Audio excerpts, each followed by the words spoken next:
Thanks so much to all my patrons. Join now to help support the channel and help pick the books that I review. Link in the description. So a couple years ago, I made the switch to an e-reader. And like 72% of people out there currently doing e-readers, I bought a Kindle. Specifically, I went for the Kindle Paperwhite, which is probably the most popular variant, I think by a long shot. And within days, I became obsessed. And the only physical books I've read since then are those that have been like sent to me out as review copies of books. But every single thing about reading on the e-reader has been better than reading a physical book. And I say this as somebody who used to think that e-readers were really dumb and can never possibly be a better reading experience than a real book. And while I have loved my Kindle just as much since then, I recently did a bunch of research and decided to buy a Kobo Elipsa 2e. And while the price isn't great, sitting at like $400 or like $350 if you snag it on a sale, which is what I did, it's such an impressive leap over the Kindle that going back to reading a Kindle now would be horrific. It's kind of like the same feeling as me going back to reading a physical book. So in this video, I want to go over what makes the Kobo Elipsa 2e truly special and why it's the must-have e-reader, especially if you're reading longer, more complicated books or books that are part of a series, like I do reading fantasy books. So first, let's show off this thing. Here is the Kobo Elipsa, and let's talk about the really obvious thing. The screen is huge. It's sitting at 10.3 inches compared to the 6.8 inches of the Paperwhite. And when you pick it up, it can feel a little bit unwieldy. I mean, this is a big boy. I mean, it does have this nice kind of holding thing over here. So depending on which hand you're holding at the time, you can switch and always be holding on this like bigger thing here. But it feels large. But quickly it becomes much preferable since it allows you to increase the text size to reduce strain on your eyes, which my doctor says is like really, really important for everybody if they want to be able to see when they're older. And without the need of flipping the pages every few seconds, it's really nice. It's also really light. I mean, this thing it feels not that much heavier than a Paperwhite, which is really nice. It's just the size. So while you're not going to be able to put this thing in your pocket like you might in the Paperwhite if you have big pockets like I do, but I haven't had any problems being annoyed at it being too large. Now, the other thing that makes this device truly unique is the fact that it has a stylus right here. And this stylus truly is what makes this thing amazing. And I'm going to switch cameras over here to talk about and show you a zoom up about why this is so special. So there are other e-readers that have a stylus, even the Kindle Scribe, which is just slightly cheaper than the Kobo Elipsa, but nothing can do what the Kobo can. Now on the Kindle, for example, if you want to have your stylus, you have to like highlight a part of the book and then click on add note, kind of like I'm doing here on the Kobo. And then you have to click a box where you can write your note, and then you can actually write in the note, which I guess is cool. But on the Kobo, you can do this.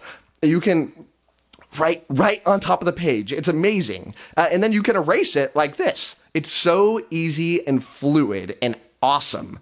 Or you can hold down this little button that's right there on the near the tip, right where your thumb would normally kind of rest on the pen, and you can highlight like this.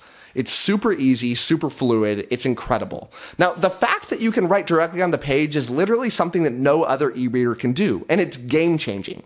You can search your notes that you've written, and it's just incredible. It's so easy to flip over to your notes, like right away. It's awesome. And not only can you write like with the text, but you can write anywhere. So like I read fantasy books, which have big maps almost always. And I can write directly on the map to follow where notable things are, where characters are. It's incredible. Like imagine reading Lord of the Rings and tracking where the characters are while you're reading. It adds this other element to things. It makes you feel right in there. It's awesome. Now, you can also very seamlessly open up a notepad to write in notes in the book. So I like to keep a character listing of important characters. I write their name and then I write, something very short about them so I'll remember who they are. Or I'll even write out like basic plot lines that are going on when I'm reading a book with multiple characters with different points of view. So like when a character shows up that I haven't heard of for a while, I just quickly look over my notes, see who they are. I'm right up to speed. It helps my comprehension so much more. And it's just wonderful. And the notes stay forever. So if you're ever reading a series and you keep notes in the latest book, as soon as you read the next book in the series, instead of being kind of lost in the book for the first 100 or so pages while you're like playing catch up, you just quickly look at your notes of the last book and you're off to the races. Now, I've also just been taking this e-reader with me to work, and I use it for note-taking in my meetings, which has been really, really cool. There are better note-taker tablets out there, so if you just want a tablet that's going to take notes, then you're going to want to pick something else. I don't have the perfect recommendation for you, but you'll see other things out there. I think the Remarkable is like a really, really good one that I've seen out there. But yeah, it's still really good here, and it works quite nicely, and I don't feel like the tech is lacking compared to other devices out there. Now, the battery life on this thing is decent. I get about 30 hours of reading in before I have to charge it, but it's not inconvenient at all just to throw it on a charger for a couple hours every week or two. And if you're not reading very much, then even longer. Like, I feel like 30 hours or so should last you like a month for like a normal person. Now, here's the downside of this thing. The Kindle store is super easy to use and very popular. You might already have a lot of books there. Now, the Kobo store, not so much. There's a lot of books out there that I'll go look there and it's just not there. But there's a really easy solution here. You just buy your books on the Kindle store if you want, or download the books that you already have. You just click download in the content library section of Amazon, and then you just load it up onto your Kindle, onto your Kobo. You just plug it in, super easy to convert over. You do have to get this very popular program on the computer called Calibre, which lets you convert your book over to the file KEPUB, so KEPUB, and that's a format, and that allows you to write on the Kobo. So if you don't have it in that format, then you won't be able to write in the book. But it's very easy to figure out how to do. Just look up like KEPUB conversion, Calibre, there's little plugins you can put in. Very, very easy to figure out. And if you're having any problems, just pop into my Discord server. There's a link in the description on this video, and I'll walk you through all the steps right along with you. Now, the Kobo also syncs up with Overdrive and Libby, which is the app that most public libraries use to give you free ebooks, at least in the United States. I think elsewhere, though. You can't write in them unless you change the format of the file, but if you Google around, you can figure out how to do that. And the Overdrive integration on the Kobo is even better than the Kindles.